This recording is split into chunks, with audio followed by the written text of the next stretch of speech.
Amazing কি পরিমাণে আল্লাহ তাআলা যে আমাদেরকে ক্যাপাসিটি দিয়েছে, আমাদেরকে যে কত প্রিভিলেজ আল্লাহ তাআলা আমাদেরকে দিয়েছে আমরা জানিই না। আমরা আমাদের দেহে কত শক্তি সম্ভাবনা নিয়ে যে ঘুরে বেড়াই আমরা অনুধাবন করি না। এজন্য সময়গুলোর কাজে লাগাও। কিন্তু আফসোসের সাথে লক্ষ্য করা যাচ্ছে যুবকদের চরিত্রকে ধ্বংস করে দেওয়ার জন্য যে কয়েকটা হাতিয়ার আছে সবগুলো বাংলাদেশে আছে না নাই? ইয়াবা আছে না নাই? ফেন্সিডিল আছে না নাই? হিরোইন আছে না নাই? মারিজুয়ানা আছে না নাই? এই ফেন্সিডিল ইয়াবা আগে শুনতাম ইউনিভার্সিটির ছেলেরা খাইতো, এরপরে নাইমা আসলো কলেজে, এরপরে হাই স্কুলে, এখন প্রাইমারি ছেলেদের হাতেও ইয়াবা ঢুকছে। চিল্লা এখন ঠিক কি না? দেশের যুব সমাজ আজকে কোথায়? পর্নোগ্রাফি, এক একটা মোবাইল এক একটা হিন্দি সিনেমার কারখানা। ইন্ডিয়ান নায়িকাদের কোমর দুলানো ডান্স আছে না নাই? স্মার্টফোন নিয়ে ছেলে স্মার্ট হয়, কিন্তু ঈমান আখলাক চরিত্র সব শেষ। অপরাজনীতি, রাজনীতির নামে মন্দ খারাপ প্রতিহিংসামূলক ছাত্র রাজনীতি, নেতারা এই যুবক ছেলেদেরকে ইউজ করে, ওর বিরুদ্ধে ও মার, তুই ওরে মার, ওনারা থাকে অন্য জায়গায়, আছে না নাই? এভাবে আমাদের দেশের ছেলেদের চরিত্র, তাদের সম্ভাবনাকে আমরা নষ্ট করে দিচ্ছি। যুবক ভাইয়েরা, in the day of judgement, কিয়ামতের কঠিন ময়দানে আল্লাহ তাআলা 7 শ্রেণীর ব্যক্তিকে তার আরশের নিচে ছায়া দিবেন।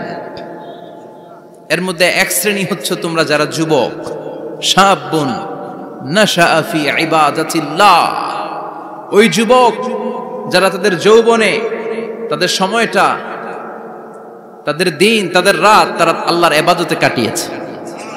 সুবহানাল্লাহ পড়েন। 7 শ্রেণীর মধ্যে 2টা শ্রেণী হলো যুবক।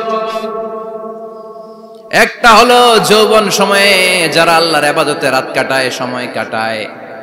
আর দ্বিতীয় ওই যুবক, যে যুবককে কোনো নারী অন্যায় কাজের, অন্যায় প্রেম করার পরকীয়ার অফার দেয়, ওই অফারকে ক্যান্সেল করে ওই যুবক বলে ইন্নী আখাফুল্লাহ, আমি এই পরকীয়ার দিকে যেতে পারি না, কারণ আমার অন্তরে ভয় আছে একজনের, তিনি কে?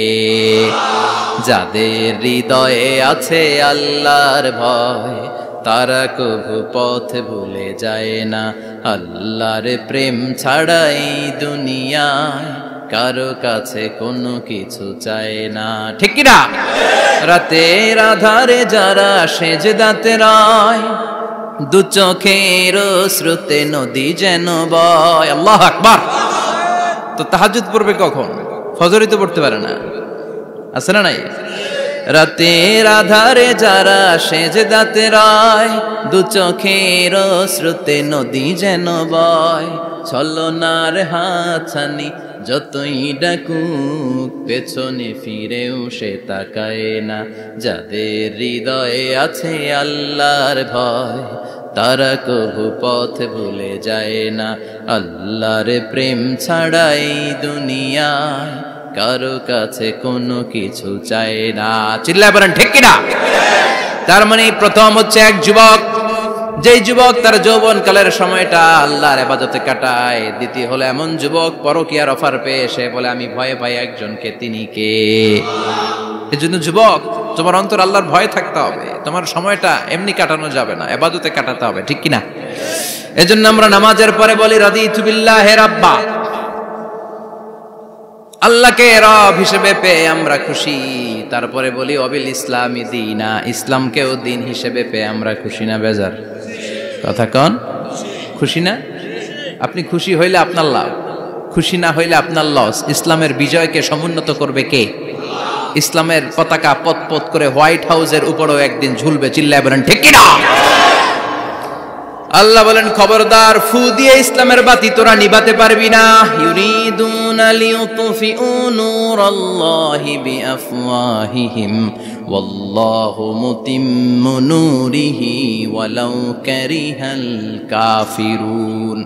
ইসলাম বিরোধীরা চায় মুখের ফুৎকারে ইসলামের বাতিকে নিভিয়ে দিতে। আল্লাহ বলে খবরদার, ষড়যন্ত্র করে লাভ নাই, ইসলামের বিজয় আমি নিশ্চিত করে দেব। স্যামুয়েল হ্যান্টিংটন একটা বই লিখেছে, দ্য ক্লাশেস অফ সিভিলাইজেশন। ওই বইতে তিনি বলেছেন এই যে সভ্যতার সংঘাত, এত সভ্যতা, চায়না সভ্যতা, আর্য সভ্যতা, বৈদিক সভ্যতা, সিন্ধু সভ্যতা, মহেঞ্জোদারো সভ্যতা, ইরাকীয় সভ্যতা, মিশরীয় সভ্যতা, একটার পর একটা সভ্যতা পৃথিবীতে এসেছে, একটার পর একটা সুপার পাওয়ার। এখন সুপার পাওয়ার হচ্ছে ইউনাইটেড স্টেটস অফ আমেরিকা, ধারণা করা হচ্ছে এরপরে চায়না হবে সুপার পাওয়ার, আবার অনেকে বলছে এরপরে ইন্ডিয়া হবে সুপার পাওয়ার। এভাবে একটার পর একটা সুপার পাওয়ার যাওয়ার পরে সর্বশেষ যে সুপার পাওয়ারটা পৃথিবীর বুকে মাথা উঁচু করে দাঁড়িয়ে থাকবে সেটার নাম হচ্ছে ইসলাম। সেটার নাম কি? তার নমুনা গোটা বিশ্বব্যাপী আছে না নাই? ইসলামকে যত দমাইতে চায় এটা আরো উপরের দিকে ওঠে। সুবহানাল্লাহ কইবেন না? ইসলামের বৈশিষ্ট্য হচ্ছে চারা বীজের মতো। চারা বীজ তো আপনারা চিনবেন, নিমসারের মানুষ। বীজ, ইসলাম হচ্ছে বীজের মতো। ইসলামের শত্রুরা ইসলামকে মাটিতে গেড়ে দিতে চায়, কিন্তু ইসলাম হচ্ছে বীজের মতো, চারা বীজ। চারা বীজ মাটিতে গেড়ে দিলে কি হয়? কথা কন। আর গজিয়ে ওঠে, মাটি ফেড়ে উপরের দিকে উঠে চিৎকার করে বলেন ঠিক কি না? ইসলাম হচ্ছে টিউবের মতো। টিউব, পুকুরে যারা নতুন সাঁতার কাটতে যায় ডুবে যাতে মারা না যায়, টিউব নিয়ে সাগরের মধ্যে নামে। এই টিউবকে যত আপনি পানির নিচে ডুবাতে চাইবেন, টিউব আর উপরের দিকে ভেসে ভেসে ওঠে। সুবহানাল্লাহ পড়েন। ইসলামরে তো ওরা চিনে নাই। ইসলাম হচ্ছে চারা বীজের মতো, ইসলাম হচ্ছে টায়ারে টিউবের মতো। এটার যতই নিচের দিকে নামাইতে যায়, এটার বৈশিষ্ট্য হচ্ছে এটার ধাক্কা মারলে এটার উপরের দিকে ওঠে। সুবহানাল্লাহ কইবেন না? গোটা বিশ্বব্যাপী আজকে ইসলামের গণজোয়ার, হাজার হাজার লোক কালিমা পড়ে মুসলমান হচ্ছে। গত কিছুদিন আগে আফ্রিকাতে এক লোক এক গ্রামের কয়েক হাজার মানুষকে এক ময়দানে দাঁড় করিয়ে একসাথে শাহাদাতের বাণী পাঠ করিয়ে মুসলমান বানায় ফেলছে। এই আফ্রিকার বুকে এতদিন আমেরিকার কাজ ছিল, এটারে বলে Tansir, Christian missionary. Lakh lakh dollar দিয়ে আফ্রিকার দেশগুলোর মধ্যে গরিব গরিব মুসলমানগুলোরে তারা নাসারা বানাতো। এই বিষয়টা যখন মুসলিম স্কলারদের নজরে এলো, এখন গোটা বিশ্বের সব মুসলিম স্কলাররা আফ্রিকায় যে ইসলামের দাওয়াতকে প্রচার করে দিচ্ছে।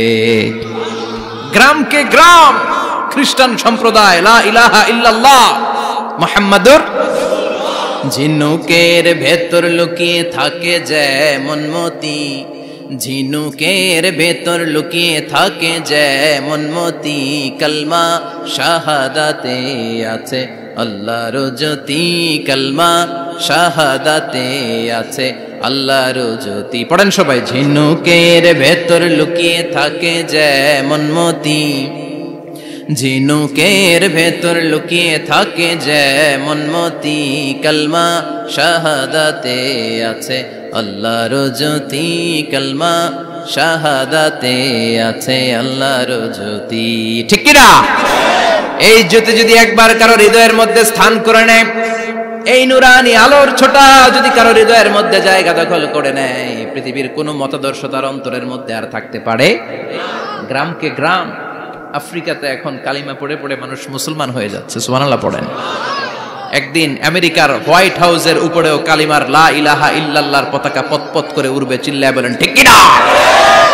এজন্য আমরা বলি ওয়াবিল ইসলামি দীনা, ইসলামকে ধর্ম হিসেবে পেয়ে আমরা খুশি না বেজার? After the Twin Tower attack, the number of Muslim in America already have been doubled. Now it's tripled.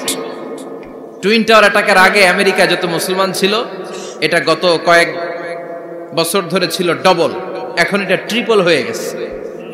মানে টুইন টাওয়ার অ্যাটাকের আগে আমেরিকায় মুসলমানের সংখ্যা যা ছিল, এখন এটা 3 গুণ বাড়ছে। ইউরোপ, আমেরিকাতে মসজিদের সংখ্যা বাড়ছে, দাওয়াতি কাজের সংখ্যা বাড়ছে। এমনকি হার্ভার্ড ইউনিভার্সিটিতে, অক্সফোর্ডে, ক্যামব্রিজের ভেতরে, MIT, Massachusetts institute of technology, সায়েন্সে যারা পড়ে এদের স্বপ্ন এমআইটির ভিতরে ইসলাম ঢুকে গেছে। এজন্য ইসলামের আলোকে কেউ নিভিয়ে দিতে পারবে? ইসলামের গতিকে কেউ থামিয়ে দিতে পারবে? এটা অসম্ভব। এজন্য ইসলামের বিজয় সুনিশ্চিত।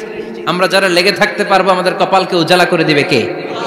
আর বিরোধিতা যারা করব তাদের সব শেষ, দুনিয়াও শেষ, আখিরাতও আমও শেষ, সালাও। এজন্য আমরা বলি রাদিতু বিল্লাহি রাব্বা, আল্লাহ তোমার রব হিসেবে পেয়ে আমরা বড্ড খুশি। ওয়াবিল ইসলামি দীনা, ইসলামকে ধর্ম হিসেবে পেয়ে আমরা খুশি। ওয়াবি মুহাম্মাদিন রাসূলা, বিশ্ব নবীকে রাসূল হিসেবে পেয়েও আমরা খুশি না বেজার? এমন রাসূল, গোটা বিশ্বের শ্রেষ্ঠতম রাসূল, শ্রেষ্ঠতম ব্যক্তিত্ব, যার কাছ থেকে পজিটিভ কোনো জিনিস ছাড়া নেগেটিভ কোনো জিনিস প্রকাশিত হয় নাই, সব ইতিবাচক। Always come back positive, not go back negative. সব সময় পজিটিভ বলতেন, পজিটিভ ভাবতেন, পজিটিভ কাজ করতেন। কোন নেগেটিভ নেতিবাচক কোনো কিছু বিশ্বনবীর জীবনে খুঁজে পাওয়া যায়? চিল্লায় বলেন, খুঁজে পাওয়া যায়? As a father, as a husband, as a commander, as a lawyer, as a reformer of the society, Muhammad is the superman of the world. গোটা